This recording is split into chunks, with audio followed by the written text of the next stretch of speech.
ನಮಸ್ಕಾರ, good morning ಎಲ್ಲರಿಗೂ.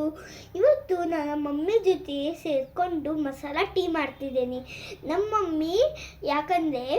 Mummy ಜೊತೆ ಯಾಕೆ ಸೇರಿಸ್ಕೊಂಡು ಮಸಾಲ ಟೀ ಮಾಡ್ತಿದ್ದೀನಿ ಅಂದರೆ ನಮ್ಮ ಮನೇಲಿ ಎಲ್ಲರಿಗೂ ಕಫ ಆಗಿಬಿಟ್ಟಿತ್ತು. ಕಫ, ನೆಗಡಿ, ಮುಖ್ಯವಾಗಿ ನಮ್ಮ ಇನ್ನೊಂದು ಸಣ್ಣ ತಂಗಿದ್ದಾಳೆ, ಈಗಷ್ಟೇ ಬಂದಿದ್ದಾಳೆ, ಅವಳಿಗೂ ಕೂಡ ಆಗಿಬಿಟ್ಟಿದೆ. ಏನು ಮಾಡಬೇಕು ಈಗ? ನಮ್ಮ ಮಮ್ಮಿ ಕಾಫಿ ಕುಡಿದ್ರೆ ಆ ಪಾಪಗೂ ಹೋಗತ್ತಲ್ಲ ಹಾಳಾಗಿ, ಅದಕ್ಕೆ ಮಾಡ್ತಿದ್ದೀವಿ, ಗೊತ್ತಾಯ್ತಾ? ಈಗ ಮಸಾಲೆ ಟೀ ಮಾಡೋಕ್ಕೆ ಏನೇನು ಹಾಕೋಣ ನೋಡೋಣ ಬನ್ನಿ.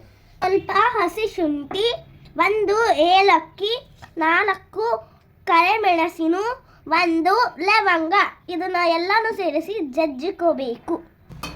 ಇದರಲ್ಲೇ 1 ಗ್ಲಾಸ್ ನೀರು, 2 ಸ್ಪೂನ್ ಚಹಾ ಪುಡಿ, ಹಚ್ಕೊಂಡಿರೋ ಮಸಾಲ, ಇದು ಚೆನ್ನಾಗಿ ಕುದಿಬೇಕು. ಈಗ ನೀವು ಬೆಲ್ಲ ಹಾಕೊಳ್ಳಿ, ಇದ್ರ ಬದಲು ನೀವು ಕಲ್ಸಕ್ರೆನೂ ಹಾಕ್ಬೋದು.